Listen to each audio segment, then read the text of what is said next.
Écoutez le monde vétérinaire autrement sur Veto Micro, un podcast produit par Thémavet. Bonjour, je suis Sophie Wilforn, vétote multicasquette, et je me suis fixée comme mission l'amélioration du quotidien des vétérinaires. Et moi, je suis Marine Slove, vétérinaire touche-à-tout, journaliste, consultante et cofondatrice de VetoJob. Bienvenue sur le podcast qui rend la parole aux vétérinaires. Grâce à ce média, nous pouvons enfin livrer notre regard sur la profession. Un regard qui nous est propre, même s'il diffère parfois de la version idéalisée bien ancrée dans l'imaginaire collectif. Vous entendrez ici des consoeurs et confrères, praticiens ou non, se confier sur une tranche de leur existence et interroger leur quotidien de vétérinaire. Nous avons voulu ici nous raconter tels que nous sommes, parler de notre rapport au métier bien sûr, mais aussi et avant tout de notre rapport à la vie. Ici, pas de tabou, pas de langue de bois et surtout pas de culpabilité. Vous êtes ici chez nous, mais surtout, vous êtes ici chez vous. Belle écoute. Bonjour à tous et bonjour à toutes. Aujourd'hui sur Veto Micro, j'accueille Pierre Matevé. Bonjour Pierre. Bonjour Sophie, bonjour à toutes et bonjour à tous. Alors Pierre, tu es vétérinaire bien évidemment, sorti de Lyon en 1985. Tu es praticien mixte pendant 16 ans dans le 71. Ensuite, pendant 11 ans, tu évolues dans le monde pharmaceutique vétérinaire chez Merial pour enfin créer ton entreprise Tirsev, où tu es spécialisé dans l'accompagnement et le développement humain. Jusque-là, tout va bien? Jusque-là, tout va bien. Enfin, tu es aussi mari, papa, optimiste, sportif, non seulement faiseur et spectateur, tu me parles de marche, de natation, de sport auto également, et tu es copropriétaire d'un vignoble avec des amis. Oui. Alors sur Veto Micro aujourd'hui, on va bien évidemment parler de ton parcours, comment il t'a amené là où tu es aujourd'hui, mais aussi de tes accompagnements en tant que consultant et surtout ton état d'esprit, toujours semble-t-il optimiste et porteur de solutions. On essaye, mais c'est naturel chez moi, donc c'est pas un gros effort. Et je crois qu'aujourd'hui, plus que jamais, dans le monde dans lequel on vit, ça reste important de développer son optimisme. L'optimisme étant un réalisme, et ça c'est important de bien garder cette notion en tête. C'est pas une utopie, c'est pas d'imaginer que le verre est complètement plein. Non, c'est juste de voir le verre tel qu'il est, donc à moitié plein et à moitié vide. Les pessimistes le voient à moitié vide, les optimistes le voient à moitié plein. Donc on voit bien le monde tel qu'il est, avec évidemment ses difficultés. Et c'est toujours d'imaginer les solutions possibles, les évolutions, les ressources dont on dispose. Voilà. Donc c'est un état d'esprit qui est absolument nécessaire aujourd'hui. Dans les entreprises de manière générale et dans le monde vétérinaire en particulier. Eh ben, merci pour ça et parfaite introduction au sujet. Je vais commencer avec ma première question traditionnelle. Ouais. Pourquoi vétérinaire? Comme j'ai écouté d'autres podcasts, je me suis posé cette question-là parce qu'on se la pose pas beaucoup et sincèrement, j'ai jamais eu une idée de faire un autre métier que celui-là.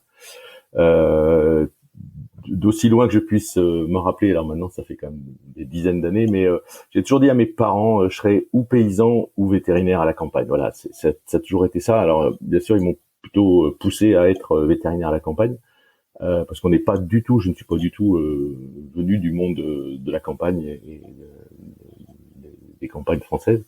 Je suis né à la ville et j'ai toujours vécu dans un appartement. Et après, ils ont une maison de campagne, donc j'ai connu un peu ça. J'ai allé chez mes grands-parents qui avaient aussi une maison de campagne, donc j'ai connu ça, mais pas du tout. C'est pas du tout mon milieu d'origine, quoi. Voilà. Et donc, voilà, de fil en aiguille, je suis plutôt arrivé à vétérinaire, mais vétérinaire à la campagne pour soigner des vaches. Ça a toujours été mon envie première.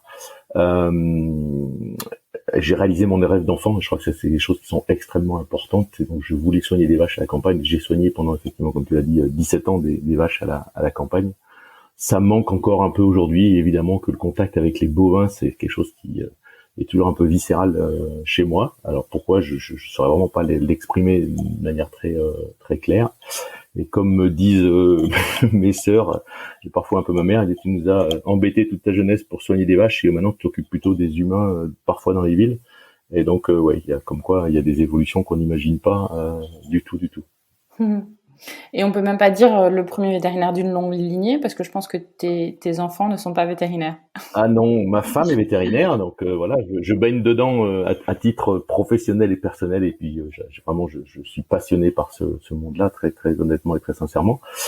Par contre, nos deux filles, oui, nous ont vu travailler ensemble quand on était en Saône-et-Loire. Maintenant, mon épouse a rouvert une clinique sur Lyon depuis 2007 maintenant, donc il y a une quinzaine d'années. Et les filles avaient 8 ans et 10 ans, et elles disaient, quand mes parents venaient les garder de temps en temps, dire vous ferez quoi plus tard les filles? Tout, mais pas vétérinaire. Et ça, ça reste quand même quelque chose, et je les revois visuellement comme là, par contre, c'est comme si c'était hier, et ça reste je dirais pas un traumatisme, mais vraiment un point d'interrogation, quoi. Voilà. Et la question d'après, c'était et pourquoi vous n'êtes pas un père vétérinaire? Parce qu'on arrive à des heures impossibles et on mange à n'importe quelle heure, et c'était quelque chose qui leur posait un vrai problème, quoi. Voilà. Et que même, je connais pas mal évidemment de couples vétérinaires, et on a beau faire attention de ne pas parler travail à la maison, ça reste extrêmement difficile, et que immanquablement ça doit avoir des répercussions. Voilà. Donc il y a très peu de couples vétérinaires, je parle bien de couples vétérinaires dont les enfants ont fait vétérinaire. Voilà. Donc il y a quelques exceptions évidemment, mais ça reste extrêmement minoritaire. Voilà. Donc j'en ai une qui fait de l'informatique et j'en ai une qui est professeure des écoles. Voilà. Donc nous avons deux filles avec des parcours très différents. Une qui était très maths, classe prépa, etc. Et l'autre qui était très littéraire, qui est toujours très littéraire. Voilà. C'est une grande richesse. Alors dis-moi, comment s'est passée ta scolarité vétérinaire alors, et surtout la transition vers le monde de praticien? Je resitue la date pour tout le monde, 1986. Ouais.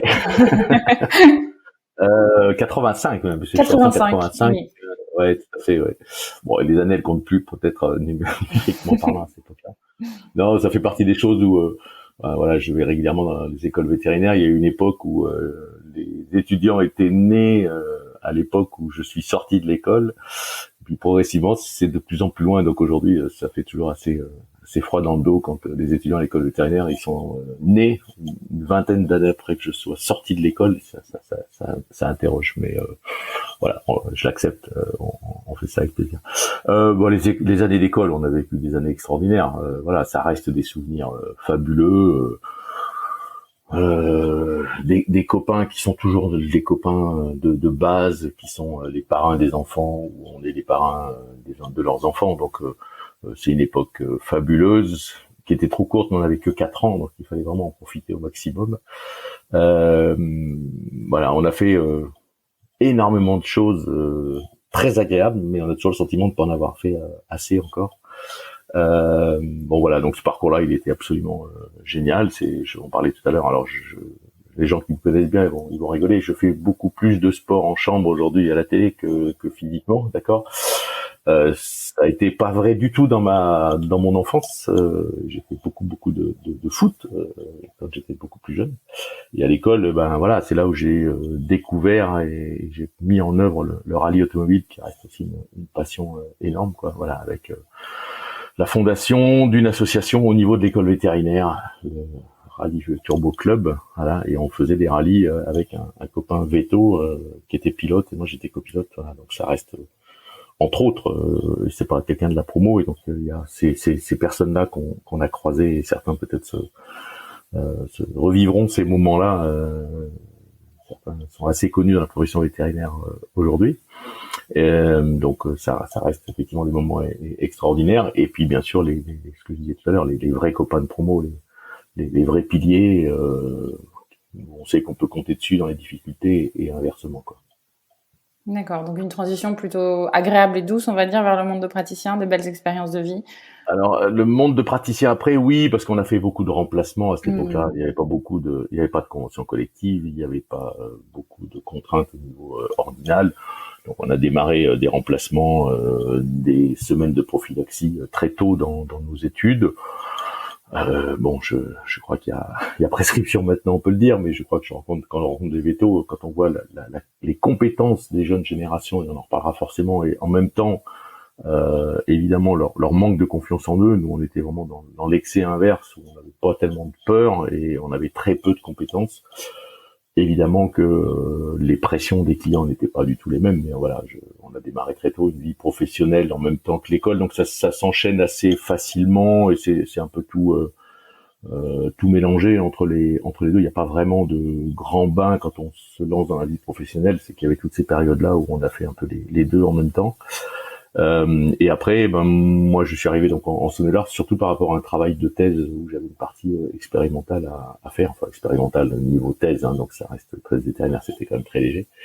Et j'y suis arrivé pour 6 mois parce que mon épouse est de la promotion suivante et j'ai dit bah oui, pendant 6 mois, je vais faire ça pendant qu'elle est encore à l'école. C'était pas très loin de Lyon, ce qui permettait de rentrer de temps en temps les week-ends.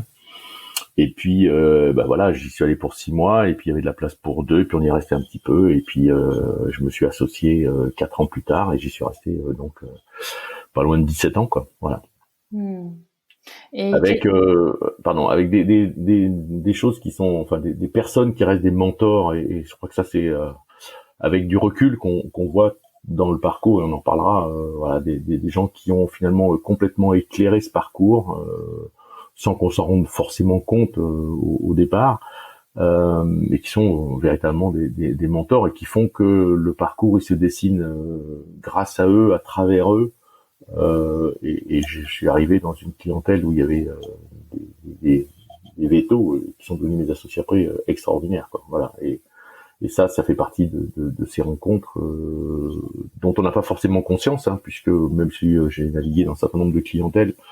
Voilà, c'est vraiment quand on commence à naviguer partout dans toutes les clientèles de France qu'on se rend compte effectivement de la dynamique qu'il y avait, l'envie d'innover, de progresser. C'est des gens qui avaient construit une énorme clinique en 74, hein, donc à une époque où la plupart des gens les traitaient complètement de fous, de créer une clinique où il y avait des salles d'opération pour les veaux, où il y avait un travail à l'intérieur pour pouvoir faire des pieds de bovins à l'intérieur, etc., etc. Quoi, voilà.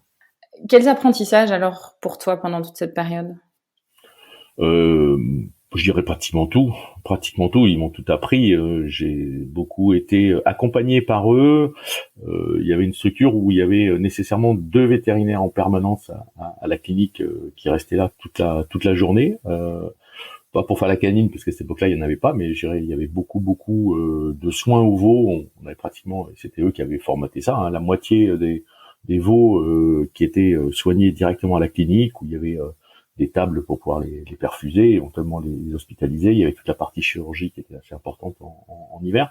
Et donc il y avait une place pour un jeune vétérinaire qui arrivait et qui était un de ces 2 vétérinaires-là. Donc ça a permis d'apprendre énormément de choses parce qu'il y avait pratiquement tout le temps avec soi un véto plus ancien, un associé pour montrer comment on opérait certaines choses qu'on n'avait évidemment jamais vues à l'école vétérinaire, pour parler de traitement, de différentes choses comme ceci, quoi. Donc ça a été très progressif. Même chose pour l'obstétrique, hein, puisque à cette époque-là, j'étais donc tout seul et je logeais chez eux. Donc voilà, pratiquement toutes les nuits, on sortait pour aller faire des césariennes, pour aller faire des vélages. En dehors de ce qu'était le cadre légal du travail, c'était pas payé pour ça, j'étais payé pour faire que les journées, mais c'était à la fois la passion, l'apprentissage, la découverte de ce monde-là, quoi. Donc on compte pas ses heures, on compte pas la rémunération par rapport à ça, mais ça reste des souvenirs fabuleux, quoi. Tu vois des différences notables entre cette période-là que tu as vécue voilà, dans les années 90, oui, on va dire, et aujourd'hui? Ouais. Oui, bien sûr. Le monde il a énormément changé. Après, je sors absolument de c'était mieux avant. Le monde il a changé. À partir de là, on va voir ce qu'il y a des bons côtés et des moins bons côtés qu'il y avait à l'époque, hein, puisqu'on avait quand même pas beaucoup de garanties de protection. Si les vétos voulaient un peu abuser, ils pouvaient le faire et ça a existé. Voilà, aujourd'hui, je dis pas que ça n'existe plus, mais c'est quand même un peu plus encadré et c'est tant mieux. Il y a évidemment ce que je disais tout à l'heure aussi, la pression des clients qui est différente, même si elle a toujours été importante peut-être en rural, mais en canine c'est différent. Le niveau de compétences requises aussi qui a pratiquement plus rien à voir. La canine de l'époque, il y en avait un petit peu, et puis mon épouse l'a beaucoup développé, mais voilà, il y avait trop fois rien. Enfin, les anciens de ma génération connaissent ça. Je dirais que il n'y avait pas d'analyseur, ou c'était vraiment un cas extrême quand on envoyait une analyse dans un laboratoire d'analyse. Voilà. Donc voilà, le monde il a changé. Je crois qu'il faut vraiment sortir de la comparaison. C'était une autre époque, c'était différent. J'ai horreur des gens qui disent c'était mieux avant. Avant c'était différent. Voilà. Donc, par contre, ce qui je pense a pas changé, c'est l'intérêt ou je dirais l'obligation d'avoir un accompagnement par des gens qui sont formés, parce que même si la formation a beaucoup progressé dans les écoles vétérinaires, elle reste nécessairement toujours très théorique. Je parle surtout pour la rurale, et on a besoin de cet accompagnement. Et aujourd'hui, on l'a de moins en moins par manque de temps ou par l'incompréhension que c'est finalement assez important. Mais je pense que voilà, beaucoup de vétérinaires de ma génération en rural ont eu ces mentors, ont eu ces gens qui ont passé du temps avec eux pour leur expliquer, pour leur montrer. Et ça, probablement que ça manque aujourd'hui. On en parlera forcément aussi. Ce mentorat reste quelque chose qui pour moi est essentiel, et probablement peut-être même encore plus aujourd'hui qu'hier, quoi. Ouais, dont on a parlé avec Marie Tanguy, bien évidemment, et puis le tutorat aussi qui commence à Pareil, réintroduire. enfin c'est la même logique, quoi. Voilà. Bien sûr. C'est la même logique, effectivement, quoi. Voilà, on a besoin d'avoir des gens qui vous accompagnent dans votre apprentissage. C'est logique. Alors, tu es praticien pendant 16 ans, c'est ça, hein? Oui, 17, enfin voilà, c'est pas comment on compte avec les mois, mais peu importe. Alors j'ai pas noté, t'es salarié pendant toute cette période ou tu t'associes à un moment donné? Non, je me suis associé, donc je suis arrivé en 86, j'ai fait 4 ans d'aide, enfin surtout des saisons, donc après 6 à 8 mois, et après ça permettait d'aller faire des remplacements à gauche à droite, passer de temps un peu à profiter de la vie aussi de temps en temps. Et je me suis associé au 1er janvier 90. Voilà, donc après 4 ans de salariat, et je suis resté associé de 90 à 2003. Et comment tu vis cette période? Alors, tu as l'air plutôt positif, optimiste. Il y a de tout. Il y a des moments où c'est compliqué. Voilà, j'ai toujours, comment dire. Voilà, j'ai vécu 90 pour les vieux. Voilà, il y avait vaccination obligatoire de la fièvre afteuse de tous les animaux de la clientèle. Donc, vous valorisez une clientèle à cette époque-là avec cette entrée-là qui était quand même significative, payée par l'État. Et puis, au 1er janvier 90, vous associez avec ça dans la valorisation de la clientèle, et la décision est prise comme quoi l'État arrête la vaccination obligatoire fièvre afteuse. Donc voilà, vous commencez avec un truc que vous avez payé un peu plus cher, et vous avez pas ça dans les revenus. Donc vous dites, voilà, comment on va faire? J'ai une clientèle à rembourser. Assez rapidement après, on a acheté une maison, et puis il y a eu l'ESB. Et là vous dites, mais comment ça se fait? On va plus manger de viande, et les gens 350 clients, 2 éleveurs laitiers, 348 de Charolais. Donc on se dit, si on mange plus de viande, comment on va vivre ici, etc. Et ça a toujours été des angoisses financières par rapport à la famille, par rapport aux investissements, qui étaient quand même significatifs. Donc c'était pas tout rose non plus. C'était des années fabuleuses, parce que voilà, il y a eu les enfants sont arrivés, parce que en force de l'âge, l'envie de développer des choses, de faire des choses, d'innover, de développer. Ça a toujours été une grande passion, une grande maison ancienne, il fallait retaper, faire des travaux. Enfin, voilà, il y a eu plein d'énergie à cette époque-là, mais en même temps, il y avait aussi des moments de doute permanent. Alors c'est très personnel, mais oui, financièrement en particulier, est-ce qu'on va y arriver, est-ce qu'on va pas y arriver, etc., quoi. Voilà. Donc ça reste surtout des années magiques. Et malheureusement, je dirais quelque part, c'est quand on en sort qu'on se rend compte de choses qui, et ça c'est peut-être un vrai message, c'est vraiment à ce moment-là qu'on se rend compte des richesses énormes qu'on a pu vivre à ce moment-là, et qu'on vit moins, ou que parce qu'on s'habitue, ou on en prend moins conscience, quoi. Voilà, rentrer d'une fièvre de lait à 6h30 le matin ou à 7h, en étant reparti avec une vache qui était debout alors qu'elle était presque morte quand on est arrivé, rentrer chez soi avec le soleil qui se lève, la brume et toutes ces choses-là, c'est vraiment des moments magiques, quoi. Rentrer après un beau village où on repart, la vache va bien, le veau va bien, pareil le matin de bonne heure, ça reste des moments extraordinaires. Et puis je crois que la relation client avec les éleveurs, elle reste une relation client magnifique avec certains éleveurs, mais une majorité d'éleveurs quand même. Alors malheureusement, il y a un moment donné, on voit plus que les mauvais éleveurs. C'est quelque chose que je travaille aussi avec les vétérinaires que j'accompagne aujourd'hui. C'est-à-dire que il y a que ceux-là qui nous prennent le chou, quoi. On pense à eux, ils veulent pas payer, il faut toujours, ça va jamais, etc., etc. Mais numériquement, quand on regarde vraiment ces personnes-là, allez, en général, dans une clientèle, il y a 5 à 10% des clients. En canine, c'est pareil, hein, qui sont des clients qui effectivement posent problème et qui mériteraient pas d'ailleurs forcément qu'on s'implique autant avec eux. Sauf que c'est 80% des soucis et c'est 80% des messages négatifs que l'on reçoit. Et les très bons clients, ceux qui vous appellent pour qui ça va toujours bien et qui vous payent rubis sur ongle et où il n'y a jamais de problème, on les voit plus, on les entend plus et on en perd un peu la conscience. Donc ça fait partie des choses qui sont essentielles à recadrer, mais notre cerveau inconsciemment et naturellement nous emmène vers le négatif. Voilà, donc ça fait partie des choses qui sont le moment où on les a plus, qu'on en prend vraiment conscience. Et puis voilà, avec un éleveur à 2 heures du matin, quand vous faites une obstétrique chez lui, et ben, vous partagez des choses qui sont parfois très personnelles, très intimes, et qui sont d'une richesse incroyable, quoi. Voilà, vous avez des souvenirs de la grand-mère qui arrive et qui vous parle de ses problèmes de santé, de ses problèmes, vous montre ses varices, vous montre un certain nombre de choses. Enfin, ça reste magique. Ça reste magique dans la nuit, tout ça et tout.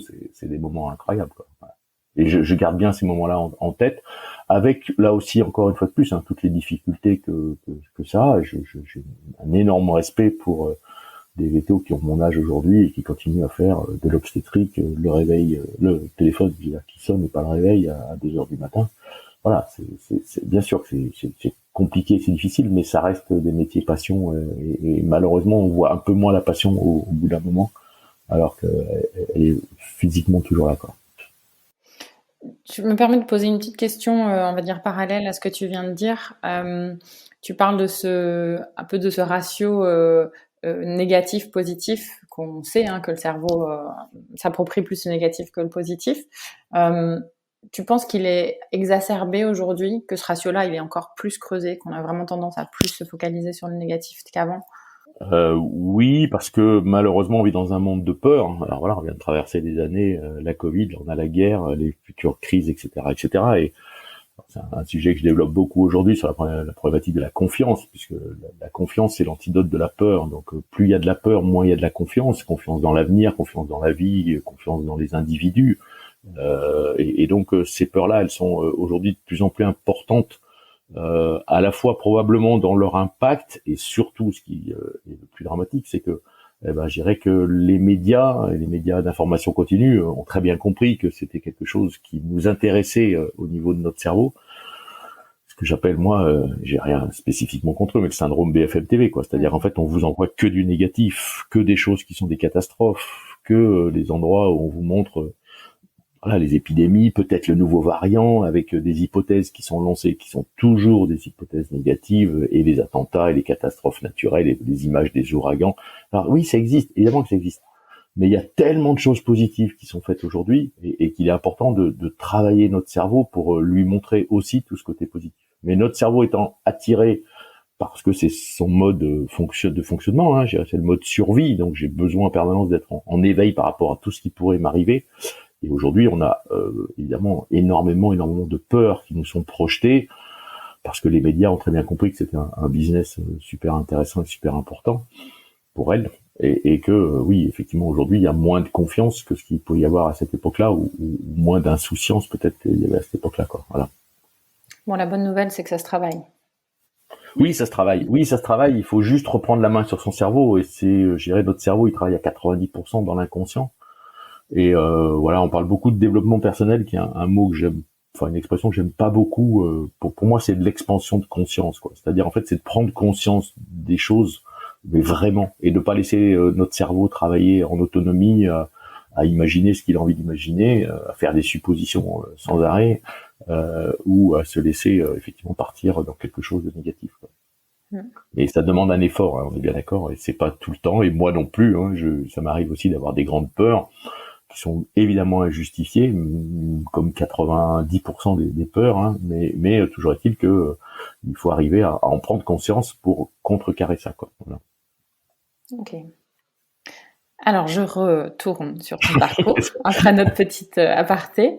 Ouais. À quel moment, donc là, bon, je resitue, hein, pour tout le monde, on parle de 16 ans en tant que praticien, 15 ans en tant que praticien. Après, tu bascules vers le monde pharmaceutique. À quel moment tu commences à te dire, tiens, j'ai envie d'aller ailleurs? Sincèrement, aucune idée. Aucune idée. J'ai vraiment le sentiment que dans mon parcours, on parlera après de la suite, quoi.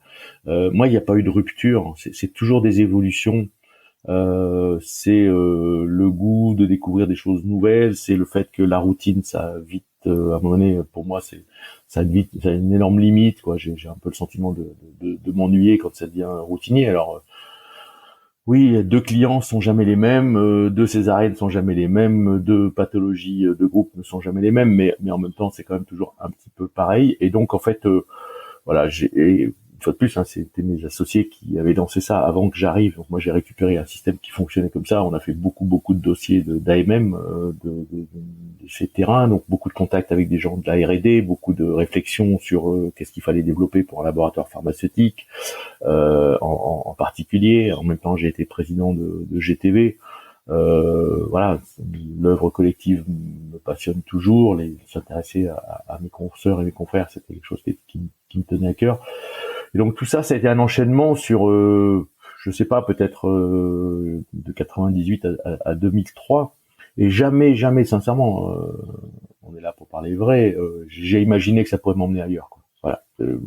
Alors j'ai eu des sollicitations, des gens qui viennent vous voir, ça serait bien que tu viennes travailler chez nous dans tel ou tel laboratoire, ou même dans d'autres organisations qui n'étaient pas des laboratoires pharmaceutiques. On se disait mais pas du tout. Moi, je sais faire que de la technique, je sais m'intéresser à la gestion de la prévention dans un élevage bovin et l'élevage bovin allaitant.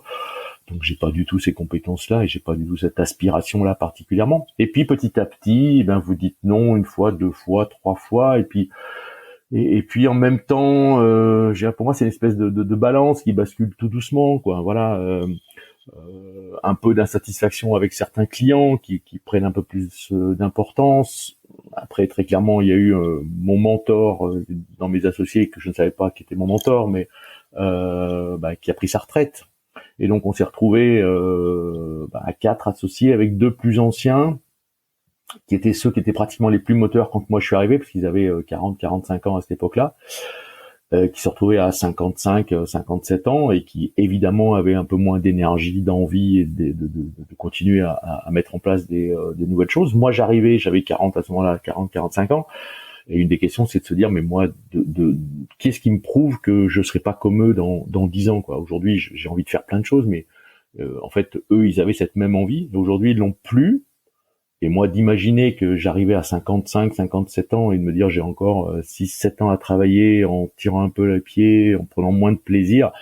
Le plaisir est vraiment un driver très fort chez moi, et donc je me suis dit mais moi c'est pas possible, quoi. Voilà, donc il y a ça, tout un tas de petites choses qui font que petit à petit, et pourquoi pas aller voir un monde nouveau. Alors c'est, j'en suis bien conscient, hein, très égoïste quelque part, et mon plaisir il est assez souvent égoïste. Alors oui, il y a une réflexion familiale, oui, il y a quand même évidemment pas que Pierre Vadvet qui décide, mais forcément ça a beaucoup influencé.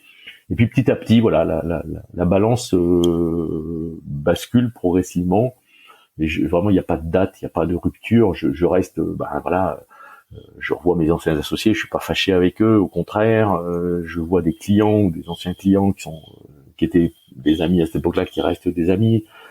Bon, voilà. Alors bien sûr, on s'éloigne un petit peu parce que nos vies sont mouvementées, mais il n'y a pas de rupture, il y a toujours un respect pour ce monde-là et cette envie. Et je passe de temps en temps encore à la clinique puisque j'ai gardé une maison là-bas. Alors oui, de plus en plus, les gens me regardent avec des grands yeux parce que le monde y tourne. Les gens qui travaillent ne me connaissent pas, que ce soit des ASV ou des jeunes vétos. Voilà, il y a encore quelques anciens qui étaient mon jeune associé en particulier, qui est bien plus jeune que moi, qui est là. Donc j'ai encore des connaissances, mais de moins en moins. Voilà, donc il y a un moment donné où effectivement j'étais consultant aussi pour différents laboratoires, consultant pour Merial, et puis un jour Merial m'a proposé un poste et pourquoi pas, quoi, et pourquoi pas, voilà. Et là la petite graine qui était déjà semée par plein d'autres avant, d'un coup se met à germer à ce moment-là, donc en 2003, d'aller voir un monde que je connaissais pas, qui était le monde de l'entreprise et le monde de l'industrie, avec une partie que j'en connaissais dans tous les échanges, qui était évidemment une partie qui m'attirait, quoi. Voilà. sur le côté scientifique, technique, décortiquage de cas, etc. C'était quelque chose qui était que je voyais comme ça à cette époque-là. Oui. Oui, voilà, parce que tu commences par un poste de responsable technique biologique. C'est quoi exactement?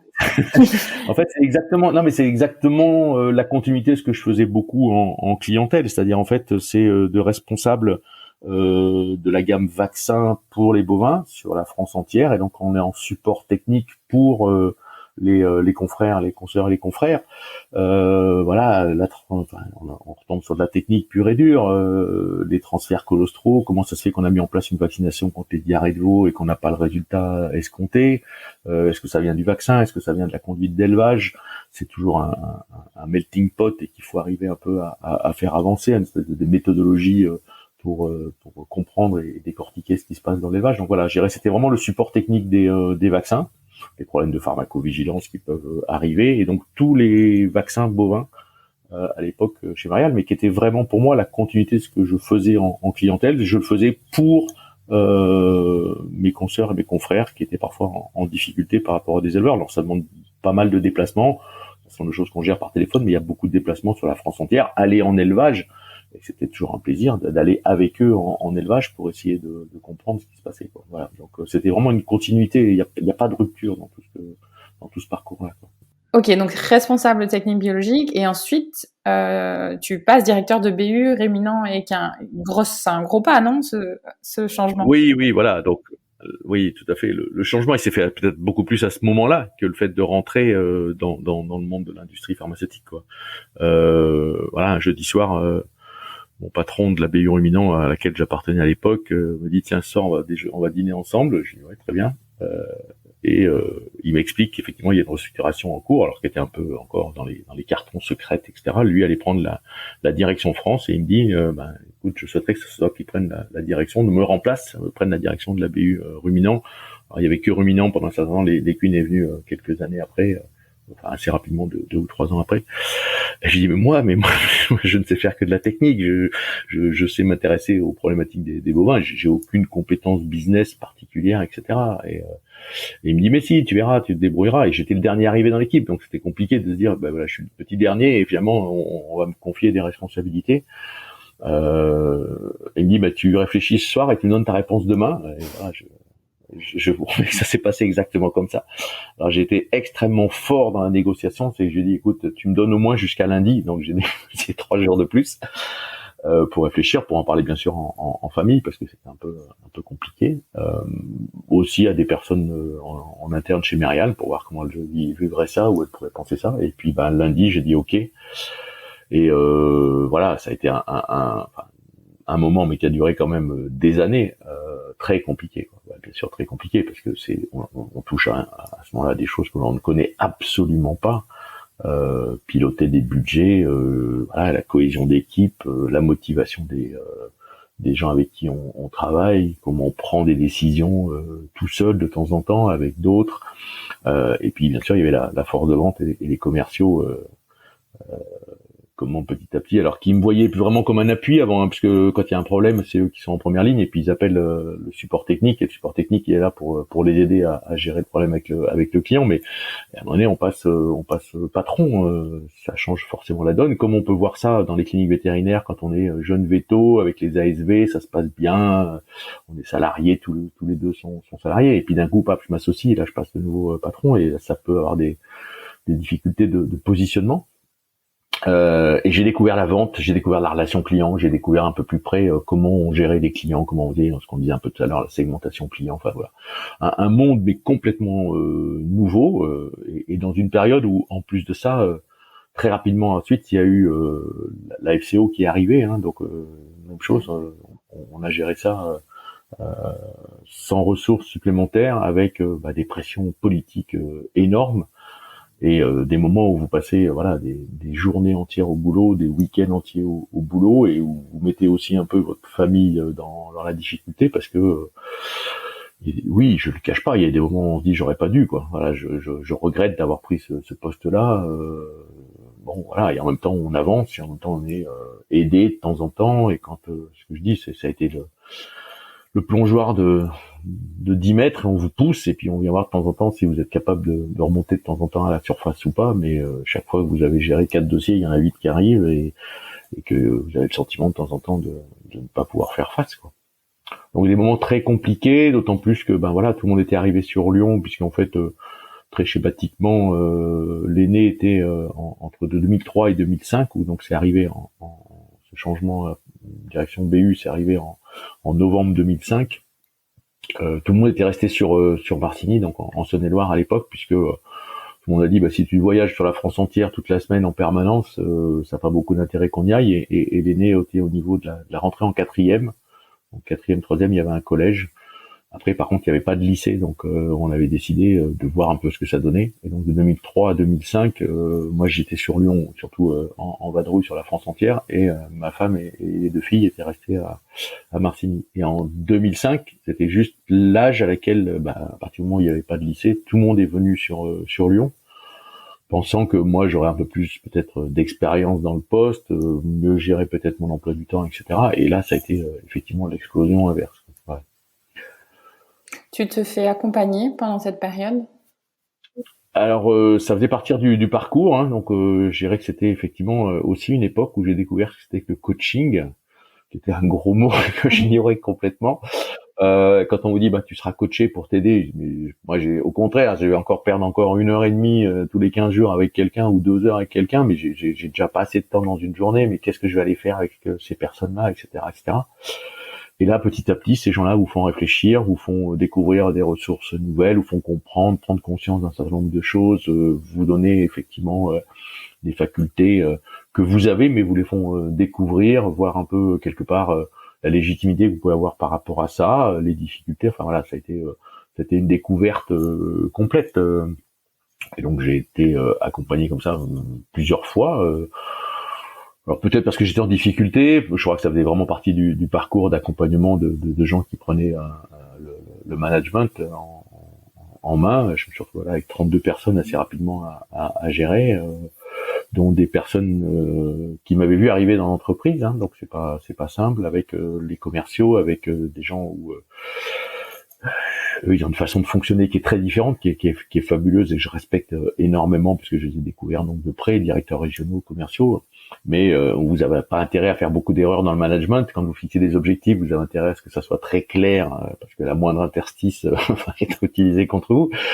Et c'est normal, je leur en veux absolument pas. Mais voilà, ça fait aussi beaucoup progresser très rapidement dans tous ces domaines-là que j'ai découvert à ce moment-là, quoi. Voilà, et ça, j'insiste toujours beaucoup sur le fait que ce que je peux avoir comme discours aujourd'hui n'est surtout pas le discours que je pouvais avoir en clinique vétérinaire quand j'étais associé dans une clinique vétérinaire. Je ne savais pas du tout que ce monde-là existait, quoi. Voilà, ni le management, ni la relation client, ni la gestion d'équipe et toutes ces choses-là, quoi. Il y a des moments où face à la difficulté, tu t'es dit stop, j'en peux plus, j'arrête, je retourne. Ouais, bien sûr. Ouais, bien sûr, mais comme tout le monde, comme plein de gens quand ils attaquent quelque chose où ça n'a pas été une décision de carrière, quoi. Je suis jamais rentré chez Merial en pensant faire une carrière. Je venais pour faire mon métier de vétérinaire technique. J'avais jamais imaginé, et c'était des questions dans les entretiens d'embauche, et vous ferez quoi plus tard? Mais rien, je sais pas, vétotechnique, un certain temps, j'avais aucune idée qu'on pouvait effectivement prendre des responsabilités, qu'on pouvait me confier des responsabilités à ce niveau-là. Ce qui fait d'ailleurs que j'ai eu souvent des boutades de certaines personnes avec qui j'avais dit non, j'accepte pas la proposition de poste que vous me faites dans votre entreprise, parce que moi, je ne sais faire que de la technique, je ne fais pas de business, et ces gens-là revenaient vers moi en me disant, mais en fait, tu fais quoi comme poste? Et tu m'avais dit que tu faisais pas de business? Non. Donc, ouais, c'était une petite joke entre nous, et voilà, j'ai découvert effectivement que pour le moment, il y avait des capacités, des envies, l'envie de découvrir des nouvelles choses qui font que c'est peut-être pour ça qu'on m'avait confié ces responsabilités-là, quoi. Voilà. Donc oui, par exemple la gestion de la FCO, ça a été quand même très compliqué. C'était à la fois une pression de la part des éleveurs. Enfin, il faut se ramener un peu, les jeunes ça ne doivent pas connaître, mais il faut se ramener dans le contexte, hein. C'était quand même dramatique, où il y avait à la fois de la forte mortalité, il y avait une absence de vaccin total, une absence de connaissance de la maladie, et il a fallu en très peu de temps arriver à faire développer un vaccin. Et je dirais qu'on était donc mon boss et moi en première ligne avec le ministère, quoi. Voilà, avec une pression politique énorme. On vous dit le ministre de l'époque annoncera dans 15 jours au salon de l'agriculture que les doses vont arriver. Dites-nous combien de doses sont disponibles. Et on dit, bah, c'est le premier lot. Je sais plus les chiffres exacts, mais il doit y avoir 80 000 doses de disponibles. Et vous écoutez le ministre et vous dites il y a 250 000 doses qui vont arriver. Mais non, attendez, je vous ai dit 80. Oui, maintenant c'est votre problème. Ah ouais, d'accord. Voilà. Et donc vous reprenez une pression énorme, quoi. Voilà. Ça reste aussi des moments de toucher à des fonctions ou à des responsabilités que vous aviez jamais imaginées, quoi. Donc aujourd'hui, maintenant, là, c'est plutôt des bons souvenirs. À l'époque, ça a été forcément très compliqué, quoi. Mais vous vous dites, de toute façon, j'ai pas tellement de choix. Maintenant, faut que j'avance. J'ai pris ça, j'ai accepté. J'ai engagé aussi ma famille. Voilà, j'ai plus qu'à me démerder avec ça, quoi. Ouais, tu dirais que c'est la résilience qui te Complètement. tenir. Ouais. Complètement, mais parce que c'était aussi passionnant, voilà, c'est tout mélangé, c'est difficile, mais il y a des succès, voilà, il y avait l'arrivée des génériques d'ivermectine, et on avait des résultats qui étaient largement au-dessus de ce qui avait été imaginé, anticipé par les financiers, donc oui, ça vous donne un coup de boost, vous avez une reconnaissance de votre équipe, on a fait des choses extraordinaires, voilà. Donc c'est surtout pas négatif ce que je dis. Je dis simplement c'est que bon voilà, le truc qui paraît un peu linéaire, la trajectoire parfaite, etc. Non, c'est beaucoup plus compliqué que ça. Mais comme une fois de plus, plein de gens peuvent le rencontrer. Il y a des très bons moments, des moments fabuleux, et puis des moments où vous êtes dans une remise en question personnelle. Alors après c'est peut-être aussi ma personnalité qui me vaut ça. Mais en tout cas oui des grandes périodes de questionnement et de doute, hein, bien sûr. Ça a été quoi tes 3 grands apprentissages pendant cette période? Ou peut-être plus, hein, peut-être 5.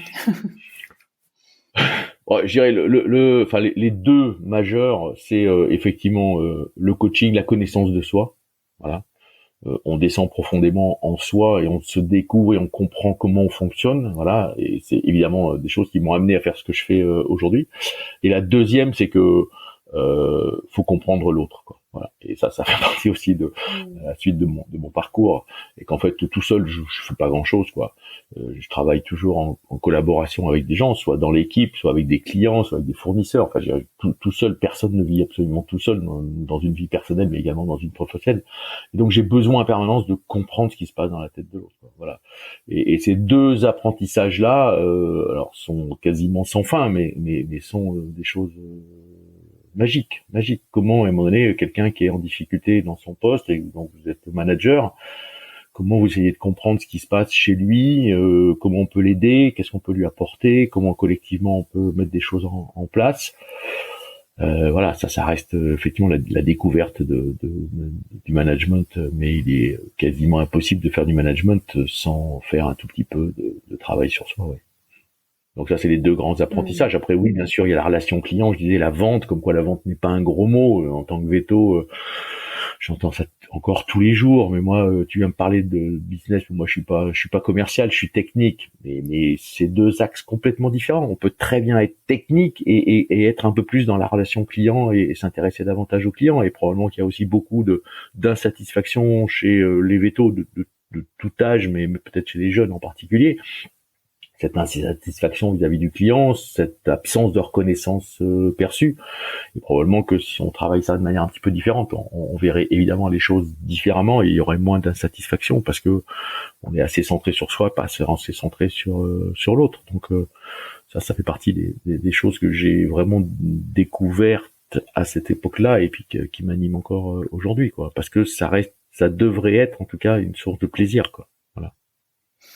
Tu parles de la partie un peu presque... j'ai envie de faire un parallèle avec le diagnostic différentiel, ouais. Quand tu parles du manager, des problématiques, etc.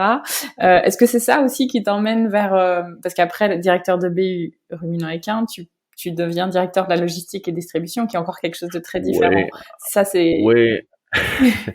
Non, sincèrement, c'est parce que là, voilà, il y a eu des événements à l'époque. Merial était passé sous le giron de Sanofi à 100%. et vraiment, tant que j'étais Mérial, j'avais le sentiment de faire des choses pour mes confrères. Voilà, quand vous mettez au point un vaccin FCO, vous arrivez à pouvoir livrer les premières doses, que les gens vont faire de la vaccination, vous êtes là pour les éleveurs et pour les vétopraticiens, et c'est vraiment ça qui m'animait. Après, quand vous êtes en face de vous avec des gens qui sont des purs financiers, qui connaissent absolument rien au marché de la santé animale, et que vous êtes obligé de rentrer dans un moule piloté par l'actionnariat, c'est pas mon terrain de jeu, quoi. Voilà. Et donc là, je dis, je m'en vais, parce que moi, c'est pas ça que je veux faire. Je ne critique pas. Moi, j'étais juste qu'à un moment donné, ça me correspondait pas. J'ai aucunement l'intention ou la prétention de dire que j'allais pouvoir faire changer les choses de l'intérieur. Le système, il est tellement en place, c'est impossible. Et donc, quelque part, vous posez des questions. Et puis, voilà, il y a eu un départ à la retraite. On m'a sorti quelque part du business, et moi, je voulais en sortir dans cette logique telle qu'elle existait à cette époque-là. Et j'ai pris ce poste-là parce que les enfants étaient pas complètement tirés d'affaire au niveau des études, qu'il y avait des enjeux financiers, et de se dire à un moment donné, parce que j'avais déjà évidemment ça en tête, devenir consultant pour les cliniques vétérinaires et vraiment sincèrement partager tout ce que j'ai appris. J'ai assisté peut-être un poil trop tôt, et donc j'ai pris ce poste-là, voilà, parce que effectivement, il y a du réseau, parce que c'était aussi multi-espèces, ça aurait été de voir aussi d'autres compétences, ça aurait été d'être très transversal au sein de Mérial à l'époque. Bon voilà, donc découvrir la logistique, découvrir les contraintes des distributeurs et des centrales d'achat, de l'organisation, des expéditions. Enfin voilà, c'est pareil, un nouveau poste très intéressant, une restructuration un peu de l'équipe que j'ai prise pour modifier un peu les habitudes. Et là, j'étais reparti pour 3 ans, quoi. Et en fait, ça a duré même pas un an, quelque part, avant qu'on me propose de devenir consultant, et que ça donne l'élan pour effectivement quitter plus vite que prévu Mérial à l'époque, quoi. Voilà. Ouais, donc tu étais déjà avant de prendre ce poste-là, tu étais déjà en cheminement vers vers l'accompagnement. Ouais, d'accord. Exact. Par rapport à ce que j'ai dit tout à l'heure, tout ce que j'ai découvert sur moi, sur les équipes, sur ces choses-là, et parce que je sais que ça nous manque tellement dans notre profession, dans notre quotidien de véto, et que oui, il y a beaucoup de mal-être aussi, des gens qui sont un peu perdus dans toutes ces dimensions-là qu'on ne connaît pas. Gérer des clients, mais c'est tous les jours, c'est absolument tous les jours, la tarification, les prix, la gestion d'entreprise, enfin voilà. Et je me dis, mais voilà, si on peut aider quelques personnes de temps en temps sans jamais avoir la prétention une fois de plus de sauver le monde, mais si toutes ces choses-là, on avait ça, mais ça nous permettrait d'être beaucoup mieux dans notre boulot, quoi. Voilà. Et ça, c'était vraiment ça qui m'animait et qui m'a fait cheminer vers ce que je fais clairement aujourd'hui, quoi. Voilà. Donc l'étape du directeur de la logistique, ça a été un peu une étape qui se voulait être très transitoire et qui a été encore plus courte que prévu. Compliqué, hein. C'est-à-dire quand vous restructurez une équipe, les gens, vous les faites travailler ensemble, vous créez de la dynamique dans votre équipe, et puis au bout de 10 mois, vous annoncez partiellement je pars. Je sais que c'est compliqué, mais c'est des gens que je revois encore aujourd'hui avec grand plaisir. Mais oui, c'est des moments compliqués, de sentiments, je dirais, d'être trahi par quelqu'un qui a mis en place quelque chose pour quelques années et qui s'en va plus vite que prévu. Voilà. Ça a été un gros saut alors de quitter la boîte et de te mettre à ton compte? Alors pas du tout, une fois de plus, c'est une espèce de transition en douceur. Et je ne voudrais pas déborder, mais parce qu'en fait, ce qui s'est passé, c'est que voilà, en juin 2014, quelqu'un, alors qui est aussi un mentor, ou quelqu'un du moins qui a fait en sorte que la direction que j'avais imaginée, elle a varié, elle a changé. Voilà, la météorite a fait que ça a bifurqué. Quelqu'un avec qui je travaillais régulièrement, qui était patron d'une grosse boîte de kits de diagnostic sur Lyon, avec qui je collaborais, puisqu'on faisait des kits de diagnostic pour les ruminants. Donc voilà, l'innovation, chercher des nouvelles choses, des nouvelles façons d'identifier certaines pathologies, etc. Un jour, il me dit, en juin 2014, il me dit, tiens, il y a longtemps qu'on s'est pas vu, est-ce que ça te dit pas qu'on déjeune ensemble? Je dis, ah oui, tiens, c'est vrai, avec grand plaisir, on déjeune ensemble. Et puis là, il me dit, écoute, voilà, je t'annonce, j'ai vendu ma boîte, il y a, je sais pas combien maintenant, 8 mois, je suis resté 5 mois sans rien faire, et je peux pas, je tourne en rond, ça, je suis quelqu'un qui a une énergie incroyable. Et donc, je redémarre une autre boîte. J'ai déjà embauché 3 personnes pour faire de la R&D, et tu m'avais dit une fois que tu voulais devenir consultant, et comme moi j'ai une interdiction de commercialiser et d'être en concurrence par rapport au kit que je vendais auparavant, et je veux refaire globalement la même chose pendant encore 15 mois, je suis OK pour te prendre comme consultant à mi-temps, ça c'était le deal au départ, pendant 15 mois, quoi. Voilà. Et en fait de mi-temps, c'était plus près de 70 ou 80% de mon temps. Et en fait, alors vous dites, c'est ce que je rêve de faire. Il y a quelqu'un là qui me met le pied à l'étrier avec 1 an et demi devant moi, quasiment garanti et d'assuré. Mais alors oui, non, oui, et puis voilà, c'est des occasions pareilles, c'est incroyable. Donc ça a été une occasion XXL de dire ok, je change de voie. Mais par rapport à ta question, c'est que j'étais presque salarié de cette entreprise, quoi. Parce qu'en fait, on s'était mis d'accord sur un nombre de journées, d'un tarif bien sûr négocié à la journée, et pendant 15 mois, j'allais sur site de l'entreprise quasiment tous les jours, quoi. Donc j'avais pratiquement une vie de salarié avec une équipe alors qui grandissait, mais avec laquelle on avait des contacts très fréquents, et puis on rencontrait des vétos, des laboratoires, des fournisseurs pour monter petit à petit cette gamme-là, quoi. Voilà. Et d'ailleurs, pendant ce temps-là, j'ai fait pratiquement, alors j'ai monté Tirsev à cette époque-là pour pouvoir effectivement faire de la prestation avec lui, mais pratiquement j'ai rien fait d'autre. J'ai dû faire deux trois missions, et il y a pas mal de gens qui me croyaient encore chez Merial, parce qu'en fait voilà, ça c'était relativement peu su à cette époque-là, quoi. Voilà. Donc pareil, transition en douceur. Et en fait, c'est un peu plus tard que le choc a eu lieu, c'est-à-dire qu'à partir de novembre 2015, où il avait le droit de commencer à commercialiser, il dit si tu veux, maintenant avec tout ce qu'on a fait ensemble, tu peux être directeur commercial de l'entreprise. Et je dis mais non, j'ai pas quitté Merial, directeur de BU, pour redevenir directeur commercial. C'est aujourd'hui pas ça qui m'anime vraiment au fond de moi. Et donc là, vous dites, et on s'est quitté parce que le contrat finissait, et on s'est pas fâché, on se voit encore régulièrement.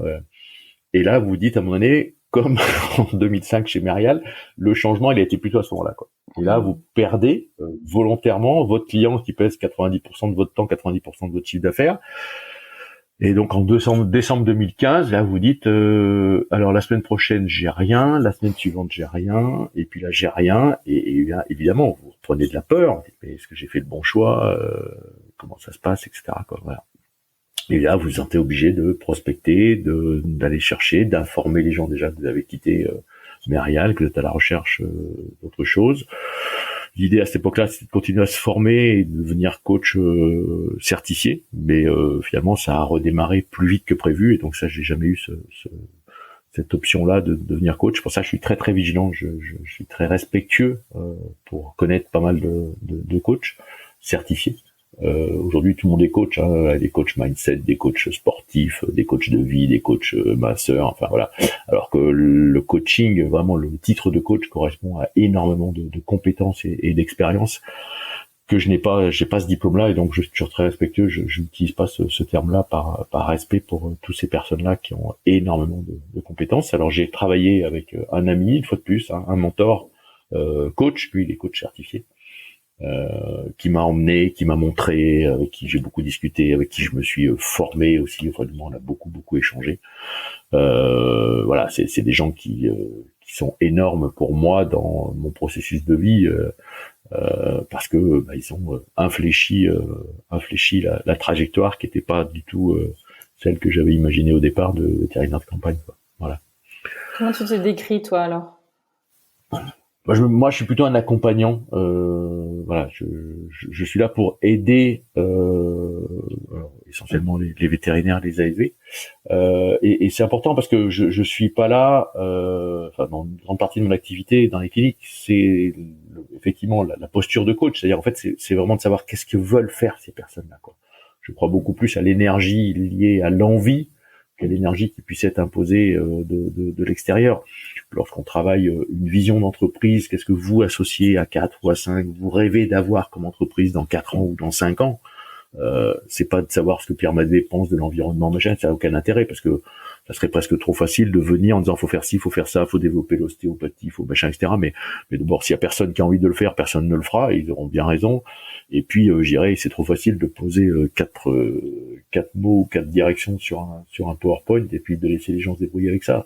Non, ce qui est important, c'est qu'est-ce qu'ils ont envie de faire eux, c'est quoi leur envie profonde, peut-être leur envie, leur rêve de gamin, et de voir comment. Et là, ça peut parfois être un peu compliqué, mais assez souvent, c'est comment on va faire que ces objectifs individuels là, on les retrouve dans un objectif collectif commun qui va être porteur d'énergie et d'envie, quoi. Voilà. Donc ça, c'est vraiment de l'accompagnement, c'est de faire émerger ce qu'il y a chez chacun, pour évidemment de travailler aussi individuellement ses aspérités, les choses sur lesquelles on peut être énervant pour ses associés, énervant pour ses salariés en particulier. Donc voilà, ça c'est aussi partie du travail d'aujourd'hui, comme voilà. En utilisant beaucoup d'outils de coaching, effectivement, et oui, de concepts du coaching, mais je suis vigilant sur l'appellation, quoi. Voilà. Tu me devances un petit peu dans ma question. J'allais te demander comment ça se passe alors, enfin concrètement, un accompagnement pour avoir une idée. Alors une fois de plus, c'est très variable parce que ce qui compte, c'est ce que veulent faire les associés. Ça commence toujours par contre par les associés. C'est très clair que quand on parle de gérer une équipe, alors c'est un mot qui est très galvaudé, la notion d'équipe, tout le monde travaille en équipe, mais vraiment de fonctionner en équipe, ça a une exigence qui est extrêmement forte. Et je dis toujours, l'équipe c'est un fruit à noyau, quoi. Voilà, s'il n'y a pas de noyau, c'est-à-dire s'il n'y a pas d'équipe d'associés, s'il n'y a pas de collectif d'associés forts, unis, il n'y aura jamais de fruits, quoi. Voilà. Et donc ça commence évidemment par ça, comment on se met d'accord sur un nombre de choses, comment on se connaît bien.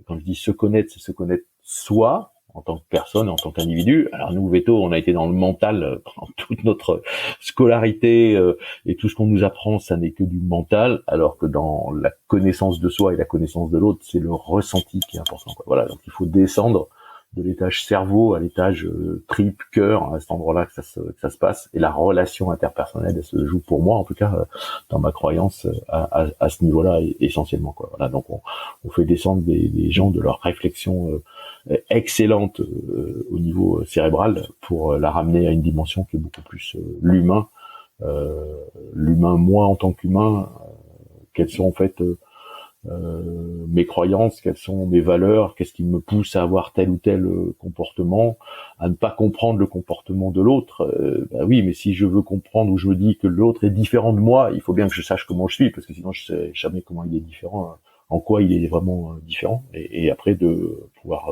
se dire les choses, quoi. Voilà. Donc le travail, il commence par les associés, mais il est vraiment moi, mon boulot, il m'adaptait par rapport aux problématiques qu'on rencontre. C'est jamais exactement la même, et c'est aussi forcément ça qui est exigeant, mais qui est aussi passionnant. Donc ça peut être une problématique ponctuelle, et on va faire un jour ou deux de travail. Après, il y a des cliniques que j'accompagne depuis 2015 pour les plus anciennes, où on se voit. Ça a pu être jusqu'à 6-8 fois par an avec le collectif d'associés. Aujourd'hui, certaines ont fait 3 ou 4 fois pour gérer, avancer sur leur collectif, et bien sûr sur l'ensemble de l'équipe, sur le management, sur tout l'environnement. Et c'est jamais fini. Et là, c'est évidemment forcément un peu compliqué parce que il n'y a aucune équipe qui est restée en haut de l'affiche pendant 40 ou 50 ans. Il faut faire tous les parallèles avec le sport, mais aussi peut-être avec des orchestres, voilà, où on est tous un peu dans la même chose. Il faut arriver à faire jouer des gens qui sont des gens extrêmement compétents dans leur domaine d'activité, mais qu'il faut arriver à faire en sorte qu'ils travaillent à l'unisson, et que le résultat soit une symphonie. Et donc, je dirais que ça peut être très très long, et ça n'est jamais fini. Voilà. Et il y a toujours des accidents, il se passe des choses comme la Covid, il se passe des choses comme quelqu'un qui s'en va, quelqu'un qui arrive, une augmentation de l'activité, donc une augmentation du périmètre associé. Donc voilà, je sais que c'est toujours un peu désespérant parce que certaines disent ça y est, ce coup-là, je crois qu'on est arrivé à un bon niveau d'équipe. Et il faudra toujours un peu continuer à travailler parce qu'il va se passer des événements en permanence, quoi. Voilà. Donc je m'adapte. Donc ça dépend du temps qu'il y a de disponible, ça dépend évidemment de leur envie, ça dépend des problématiques qu'ils rencontrent, celles sur lesquelles ils ont envie de travailler, et puis évidemment, bien sûr, il y a aussi problématique financière, qui est de se dire voilà, on peut consacrer tel ou tel budget à cet accompagnement-là. Donc à partir de là, moi je leur propose un certain nombre de choses. C'est eux qui choisissent en fonction de ce qu'ils ressentent comment on commence. Et puis après on verra comment ça va. Donc il y a des gens où ça fait deux jours de travail avec l'ensemble des associés, et puis d'autres voilà où ça fait 7-8 ans qu'on travaille très régulièrement ensemble. C'était déjà arrivé de stopper un accompagnement parce que parce que vous vous en sortiez pas? Oui. Alors peut-être c'est eux qui ont stoppé. Non, après c'est pas, il y en a pas de baguette magique. Hein, c'est vraiment des choses qui sont là aussi parfois très, questionnantes pour l'accompagnant. Est-ce que j'ai bien utilisé la bonne technique? Est-ce que j'aurais pas pu faire différemment? Est-ce qu'il y aurait eu un autre outil que je ne connais pas qui aurait peut-être été intéressant? Et donc c'est une remise en cause permanente. C'est aussi l'occasion de découvrir différentes choses. Je ne travaille pas du tout comme je travaillais en 2015, en 2016. Je suis allé sur d'autres territoires. J'ai développé des outils, je les ai modifiés, je les ai fait évoluer, etc. Donc c'est effectivement différent. Alors par rapport à ta question elle-même, oui, il y a 2 cliniques où ça s'est fini par une dissolution entre les associés. Voilà, une dissociation. Parce que je voyais pas de solution, parce qu'on était arrivé à un stade où on le rencontre de temps en temps, où comme ça reste encore un peu, mais beaucoup moins tabou de se faire aider, de se faire accompagner. Il y a des gens qui arrivent à des situations qui sont extrêmes, et vous arrivez où les gens se sont dit des mots d'oiseaux et ils pouvaient pas passer une éponge magique pour enlever ça, et que finalement c'est impossible de faire autrement, ou des personnes qui sont arrivées à un stade d'objectifs totalement différents, et j'essaie de faire en sorte que ce soit pas un échec. On a pu être associé pendant 10 ans ou 15 ans à un endroit, vivre très bien, et puis à un moment donné ne plus être en phase des uns par rapport aux autres, et plutôt qu'une fois de plus se morfondre, se bouffer le nez de certains qui partent en burn-out ou en de grandes difficultés, ou dans des addictions d'alcool, etc. Peut-être qu'on peut se séparer avant dans des meilleures conditions, quoi. Voilà. Donc c'est ces 2 cliniques là à laquelle je pense que ça a été un bien. Puis il y en a une à qui je travaille encore régulièrement de temps en temps. Voilà. Donc non, on n'a pas du tout en tout cas, je n'ai pas la compétence de sauver ces choses-là. Et puis oui, quand vous sentez que de toute façon, essaye de le faire le plus possible avant. C'est-à-dire que les gens qui me sollicitent, je fais souvent une visio avant de commencer quoi que ce soit, et qui est gratuite, sans aucun engagement, et où chacun des associés, parce que c'est quand même les décideurs, se positionne sur est-ce que on peut se faire on a envie de se faire accompagner, ou j'ai envie de me faire accompagner, et 2, est-ce que je suis OK pour me faire accompagner par toi? Et j'ai aucun problème par rapport à ça, mais ça reste un moment essentiel, parce que s'il n'y a pas cet accord-là, et des fois il est un peu timide de la part d'une personne ou deux, s'il n'y a pas de cet accord-là, il ne passera pas grand-chose, quoi. Et moi je suis pas là pour faire perdre du temps et bien sûr de l'argent aux vétérinaires. L'enjeu est de les aider et de leur apporter quelque chose, quoi. T'as eu envie de sortir ou peut-être faire d'autres accompagnements en dehors du monde veto ASV? Oui, alors juste peut-être pour finir, c'est que l'accompagnement il est là par rapport aux associés, et puis bien souvent c'est des problématiques de relations, d'équipe, de management, et donc une autre porte d'entrée est de passer ce qu'on appelle audit, mais j'ai horreur de ce mot-là, parce qu'en fait, immédiatement, dès qu'on parle d'audit, on parle de finance. Moi, je parle jamais d'argent. C'est qu'une conséquence de la bonne ambiance qu'il peut y avoir dans une clinique vétérinaire, de l'envie et de la capacité des dirigeants de mettre en place un nombre de choses, de déléguer, quoi. Voilà. Donc, l'autre partie, un peu de porte d'entrée possible, et donc, cette notion d'audit, où l'idée est de passer 1 heure en face à face avec chacun des salariés, dans l'anonymat le plus strict, dans une pièce qui est isolée où on peut se dire le maximum de choses, et 1h30 avec chaque associé. Voilà. Et moi, ça me permet de vraiment prendre conscience de la température, de ce qui se passe. C'est vraiment les gens qui vivent tous les jours au sein de la clinique qui sont les plus à même de pouvoir expliciter, exprimer leur ressenti également par rapport à la situation, quoi. Voilà. Donc il y a des outils, mais ça c'est vraiment la base aussi où je dirais, là, vous avez bien une bonne conscience des problèmes à régler, et donc vous faites un débrief avec les associés, toujours en conservant l'anonymat de tout le monde, et vous proposez des pistes d'action sur telle ou telle dimension, des priorisations. Souvent ils savent très bien ce qui se passe. Il vous rappelle, c'est qu'ils savent très bien que ça va pas très bien chez eux, mais je dirais, l'idée c'est surtout de prioriser par quoi il faut commencer plutôt. Et puis voilà, quelles sont les solutions concrètes qu'on peut mettre en place par rapport à ça, parce qu'ils ont bien conscience du diagnostic. Ce qui compte, c'est quel est le traitement qu'on met en place par rapport à cette situation-là, quoi. Voilà. C'est quoi qui t'anime dans ce que tu fais là aujourd'hui? Je reviens sur ta question précédente, parce que moi j'ai un peu dérapé. Alors oui, au début j'ai des sollicitations en dehors du monde vétérinaire. Aujourd'hui, je n'arrive pratiquement pas à faire face à toute la demande au niveau du monde vétérinaire.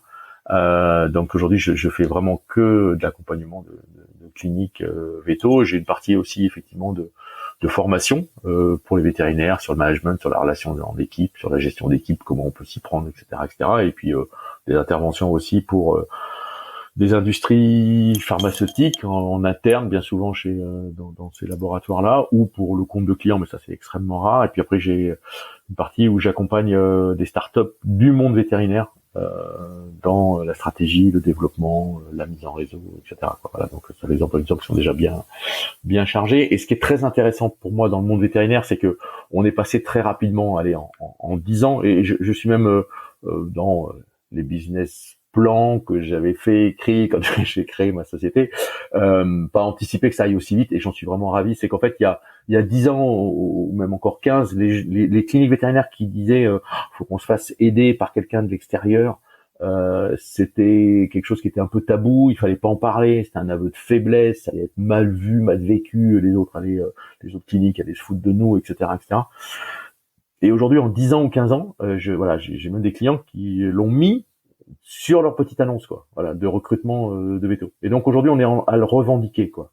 Et c'est pas un aveu de faiblesse, c'est dans n'importe quelle industrie, dans n'importe quelle entreprise, on a des gens qui viennent de l'extérieur, qui permettent d'avoir un autre avis, d'apporter des idées. Moi, je suis passionné de temps en temps de voir une idée magnifique qui existe dans une clinique, voilà, qui est pas la mienne, hein, pas mon idée, et que finalement, si on peut la partager avec d'autres et apporter cette solution-là, même en la modifiant un peu à d'autres cliniques, ça va aider le quotidien de tout le monde. Donc voilà, aujourd'hui, on en est à un stade où effectivement, on est capable de revendiquer le fait d'avoir un œil extérieur, un regard extérieur, d'enlever un peu ces œillères de ça fait 10 ans ou 15 ans qu'on fait comme ça, et on a toujours fait comme ça, et on va continuer à faire comme ça, quoi. Voilà, donc ça, c'est vraiment quelque chose qui est très intéressant, et qui fait qu'il y a, je pense, aujourd'hui des demandes de plus en plus importantes au niveau des cliniques vétérinaires, et puis les exigences en termes de management par rapport aux jeunes générations, elles ont énormément évolué. L'exigence client, j'en ai parlé, elles ont énormément évolué, et que j'ai besoin impérativement aujourd'hui, dans des cliniques qui ont énormément grossi, de passer du temps et de consacrer du temps à ça, et de travailler mon organisation pour s'occuper de ça de manière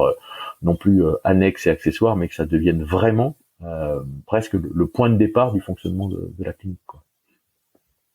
Tu crois que c'est presque inéluctable alors que aujourd'hui les cliniques se fassent accompagner, ou tu penses aussi qu'il faudrait des formations autres, ou en tout cas complémentaires en fac? Alors, les deux, parce que moi j'aurais l'ambition, c'est que les gens soient autonomes. J'ai vraiment pas d'objectif de se dire il faut que je garde les clients le plus longtemps possible. Non, au contraire, quand je fais des formations, je partage absolument tous les outils, les choses que j'utilise, parce que voilà, ce qui m'anime, c'est que ça aille mieux. Voilà. Je dis pas que ça va mal, mais que ça aille mieux, sincèrement. Voilà. Bon, mon driver, c'est de voir des gens épanouis, des gens qui te disent voilà, putain, on a vraiment beaucoup évolué dans notre collectif d'associés avec toi depuis. Alors ça met du temps, hein, par 2 ans, 3 ans. En se voyant 4 fois par an, aujourd'hui on a une relation qui est complètement différente, on est capable de prendre de la hauteur, de comprendre ce qui se trame, etc. Donc voilà, après eux, s'ils te disent à un moment donné, voilà, on se sent suffisamment à l'aise, on se sent autonome, on travaille plus ensemble, c'est parfait, j'ai pas de souci, je serai toujours là, on pourra toujours échanger, on pourra revenir faire une petite session si ça va moins bien. Donc c'est ça qui est hyper intéressant, et je dirais c'est eux qui ont totalement la main sur la durée de l'accompagnement par rapport à leur ressenti à eux, quoi. Voilà. Parce que tu fais de la formation aussi, on te voit quand même apparaître dans des congrès divers et variés. Tu accompagnes les écoles aussi un peu? Oui, tout à fait, je travaille assez régulièrement à l'école à Lyon, hein, c'est à côté puisque maintenant je vis sur Lyon. Donc oui, bien sûr que ça reste des choses où l'idée c'est de faire grandir les personnes, donc la formation reste essentielle. Ce qui est un peu compliqué dans les écoles, c'est que on travaille sur des sujets et on travaille beaucoup les soft skills désormais, hein, donc les compétences douces, ces choses-là qui sont la relation. On a monté avec Luc Mounier et d'autres confrères et consoeurs consultants un parcours pour essayer vraiment que ça soit une matière à part entière, 2e année, 3e année, 4e année, et puis qu'on puisse progresser là-dessus. Ça reste essentiel. Enfin, pour moi, si on veut améliorer le sentiment de bien-être au sein de cette profession, ça reste essentiel. On se heurte évidemment au fait que les étudiants, quand ils rentrent à l'école vétérinaire, ils sont comme nous, hein, mais ils sont pas différents, mais c'est qu'ils ont envie de soigner des animaux, quoi. Et quand on vient leur parler de la confiance, de la relation client, de comment on questionne un client, comment on s'intéresse à lui, ça leur parle pas forcément, pas tous en tout cas, et ils sont pas tous là, et certains, c'est pas du tout, je dirais, effectivement leur vision de la profession. Mais voilà, je respecte, hein. On a mis des petites graines, là aussi. Au bout de 4-5 ans, ils viennent vous revoir en formation, dire ah mais vous m'en aviez parlé déjà à l'école, mais en fait c'est oui, j'ai pas pris la dimension, l'importance que ça avait par rapport à notre métier, mais maintenant que ça fait 4-5 ans que je suis en pratique, je vois combien c'est important. Voilà, moi. Donc oui, de temps en temps c'est un peu désespérant parce que on n'a pas l'écho qu'on espérait en tout cas, et avec la certitude que ça leur apportera beaucoup dans leur univers, quoi. Voilà. Donc aujourd'hui, oui, j'ai pas mal de sollicitations de formation ou de travail sur différents sujets, mais toujours dans cette même optique d'aider d'améliorer l'ambiance au sein des cliniques ASV comme vétérinaires, etc. Et on a parlé d'optimisme au début, hein, tu t'en as parlé d'ailleurs toi-même en introduction. Ton emploi du temps, il est assez chargé, je pense. Comment tu fais? Tu dis que que c'est un peu inhérent à toi, mais j'imagine que tu as aussi des coups de mou. Comment tu fais pour garder cet état d'esprit et le moral? Non, j'ai pas trop de difficultés parce que j'ai une énorme chance, c'est que chaque fois quelque chose dans ma vie professionnelle m'intéressait un petit peu moins, je suis allé sur d'autres territoires et j'ai toujours gardé cette passion, et aujourd'hui je fais des choses que j'aurais jamais imaginé, je découvre encore, je lis, j'apprends, je me forme, et je trouve des choses qui sont une passion et qui sont des fois un peu dévorantes, hein, pour les gens avec qui je vis au quotidien. J'en suis bien conscient, mais ouais, vraiment, moi la routine ça m'emmerde, je suis désolé, mais c'est comme ça, quoi. Et donc d'arriver à découvrir, et je crois que avec l'humain c'est totalement infini, et donc voilà, je reste passionné par ça. Donc aujourd'hui j'ai des emplois du temps qui sont un peu chargés en effet, mais ça reste toujours un plaisir. Ce qui est un peu compliqué, c'est voilà, peut-être quand vous rentrez d'une journée passée avec des associés et vous dites mais peut-être qu'on n'a pas avancé ou pas assez bien, ou voilà, c'est du questionnement personnel de se dire j'aurais peut-être pu faire différemment, j'aurais peut-être pu faire quelque chose qui leur apporte davantage. On avait prévu de faire 8 exercices dans la journée, et puis finalement il y a eu des événements qu'on fait qu'on a fait que 5 ou 6, et peut-être qu'on a pu aller plus loin, voilà. Donc ça c'est des difficultés, ou quand vous savez que vous allez travailler dans une clinique où l'ambiance est très très très compliquée. Et c'est toujours malheureusement lié, c'est-à-dire que quand c'est compliqué, il y a des résultats qui sont des fois, il y a beaucoup de turnover, il y a des résultats financiers qui sont pas tout à fait à la hauteur. Donc les vétos veulent pas trop investir, et je comprends complètement. Mais vous savez que vous aurez du mal à avoir un résultat parce que les gens vont faire 2-3 séances, puis ils vont dire bon, on arrête.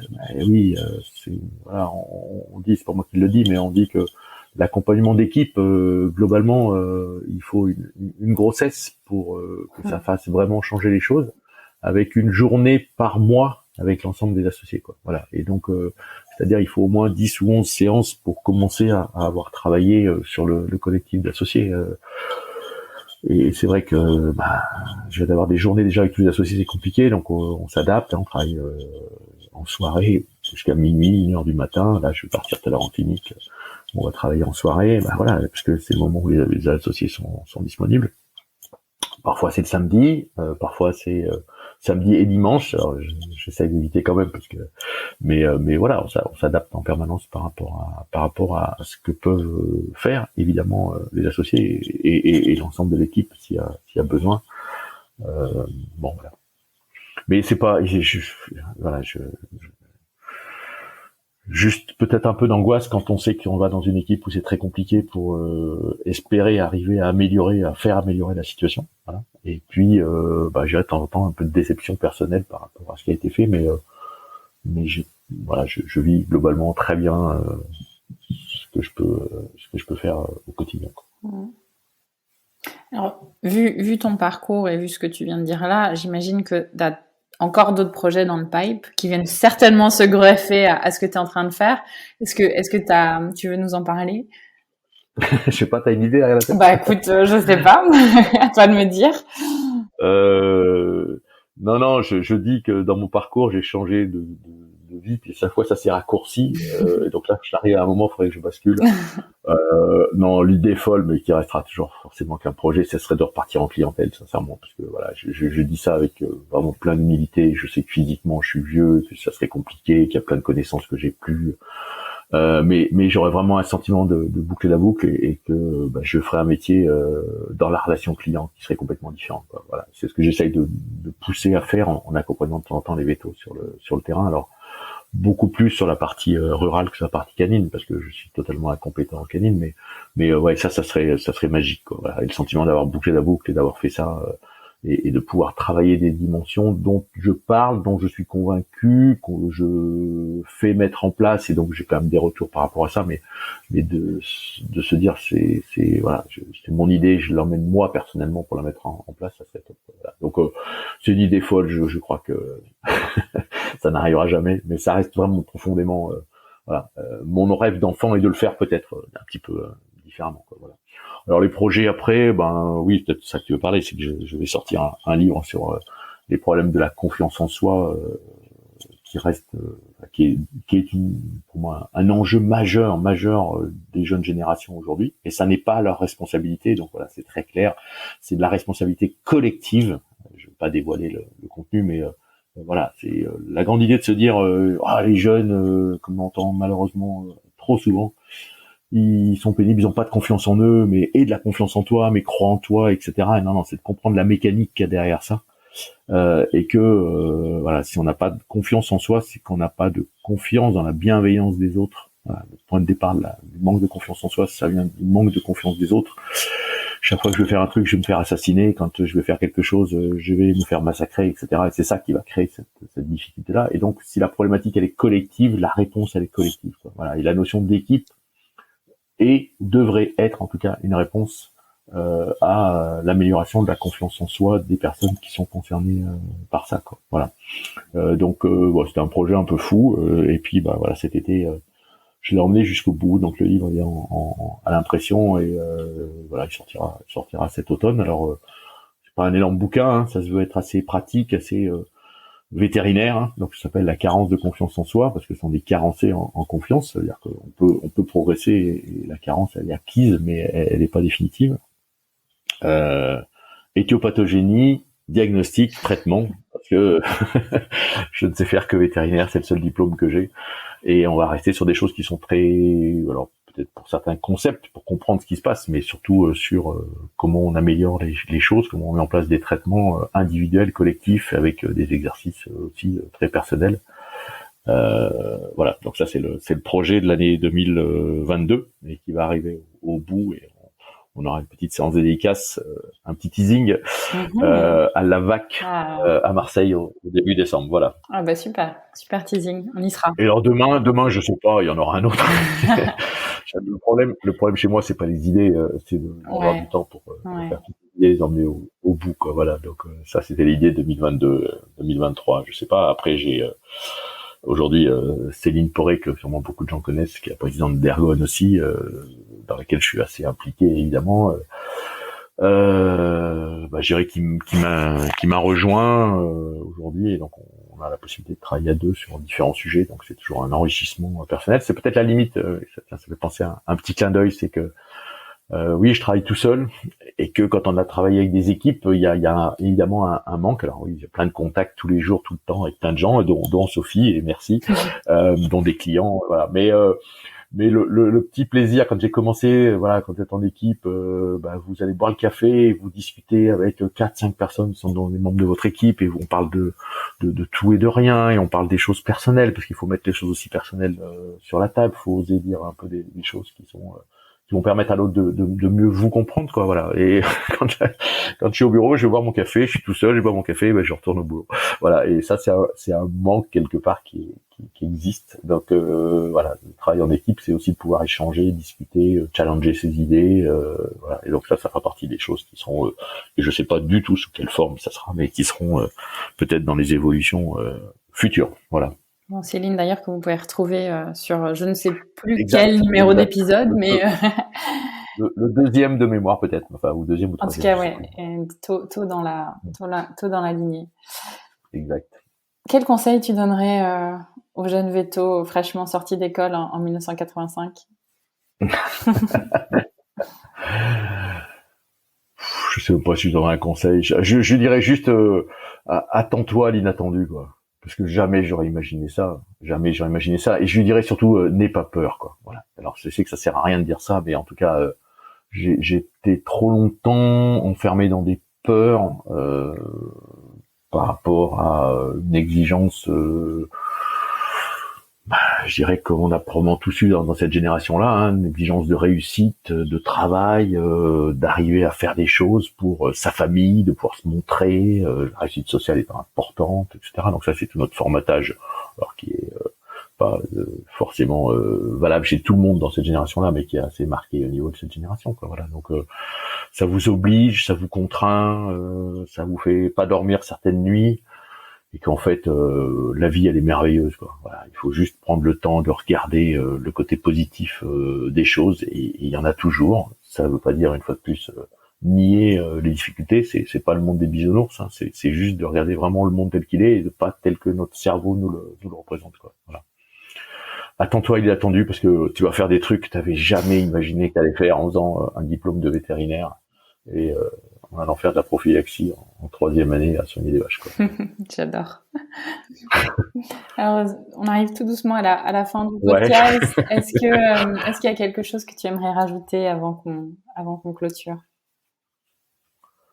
Peut-être le vrai, c'est que il y a trop de personnes pour moi. Alors dans le monde au sens large, hein, et puis on n'en a pas du tout parlé, mais c'est pas du tout un souci. J'ai aussi beaucoup progressé sur moi par rapport à mes filles en particulier, hein, qui sont de cette génération-là et qui ont eu aussi des difficultés et qui m'ont fait faire poser évidemment en couple, hein, beaucoup de questions et si j'en suis là aujourd'hui, c'est aussi quelque part par rapport à ça, parce que on essaye de comprendre ce qui se passe, voilà, dans ces difficultés-là que peuvent rencontrer d'autres jeunes dans d'autres métiers. Donc il y a toujours de la lumière au bout du tunnel, quoi. Voilà. Il y a plein de gens qui sont là prêts pour vous aider. Il y a toujours des options. Je crois que c'est Doan Tran qui a dit ça aussi dans ton podcast, mais j'adore ça, quoi. Ne restez pas seul. S'il y a des coups de mou, on en a tous. Moi aussi, j'en ai eu, j'en ai encore, j'en aurai probablement encore. Mais soyez conscients de tout ce que vous avez, de vos compétences, de vos talents. Et vous avez plein de talents latents, des talents cachés. Il faut juste donner un petit coup de soufflet pour les voir dessous et les voir émerger, peut-être sous une poussière ou sous un paquet de suie. Voilà, croyez en vous et sachez que de toute façon il y a des gens pour vous aider et qu'il y a toujours de la lumière au bout du tunnel. Voilà. Et bonne transition finalement, parce que si les gens ont envie de te contacter, te poser des questions sur ton parcours, je dirais le plus simple peut-être c'est d'aller sur le site internet de tiersev.fr. Il y a un formulaire où on peut me donner des coordonnées. Ça arrive par mail, ce qui est quand même plus fiable que le téléphone qui est un peu des fois en surchauffe, ou en SMS là aussi qui petit à petit glisse et puis passe en dessous du niveau de la visibilité. Voilà, donc n'hésitez pas à utiliser cet outil-là. Il y a aussi mon numéro de téléphone sans aucun souci. Voilà, et sans engagement. Enfin, je dirais que je fais. On parlait des écoles. Il y a beaucoup de choses que je fais aussi aujourd'hui dans les écoles vétérinaires ou pour des associations pour donner un coup de main voilà, on est arrivé à un âge où aujourd'hui je suis là pour partager, aider, très humblement, attention, c'est clair, mais si je le fais dans le monde vétérinaire, ça me nourrit énormément. Dans la limite de mon temps disponible, je vois qu'il a souligné, j'en suis un peu désolé, c'est un peu des fois compliqué, voilà, mais on fait le mieux qu'on peut. Le mieux qu'on peut, comme dirait Toltec. C'est ça. Faites toujours de votre mieux. Voilà. Oui, ça fait partie des livres fondamentaux. Voilà. Complètement. Des accords Toltec. On mettra le lien également dans le synopsis. Oui, enfin j'ai fait effectivement des formations là-dessus, je les utilise tous les jours, j'ai fait des petites cartes pour pouvoir aider, ça fait partie du mode de fonctionnement dans le management dans l'équipe qui reste essentiel. Voilà, on peut l'adapter à sa vie perso mais aussi bien sûr à sa vie professionnelle et à sa façon de travailler en équipe et vivre en équipe. Bon Pierre, c'était un plaisir. Écoute, je te remercie beaucoup. C'était un plaisir. Ça passe à une vitesse folle, bien sûr. Fou. Je vois que ça fait 1h30. Il y a plein de sujets qu'on n'a pas abordés parce que voilà, quand tu interroges dans les jeunes qui ont 10 ans d'expérience, forcément c'est plus rapide et plus court qu'avec moi et mes presque 40 ans de vétérinaire. Mais c'était passionnant et ce sera du coup l'occasion de peut-être faire un hors-série ou un bis repetita sur un autre sujet. Ce sera avec grand plaisir en tout cas. Ok, merci beaucoup à toi. Merci. À bientôt. Merci à tous et ceux qui sont arrivés jusqu'au bout. J'espère qu'il y en aura un certain nombre. Et puis croyez en vous, quoi. Voilà. Merci. Au revoir. Au revoir. Si vous avez aimé cet épisode, n'hésitez pas à le partager à vos amis, à vos collègues, à tous les vétérinaires que ça peut intéresser et ou à lui laisser 5 étoiles. Ça aide vraiment ce podcast à se faire connaître et à se développer. Il me reste à vous souhaiter une très belle journée et surtout prenez soin de vous, de votre famille, de vos collègues et de vos patients.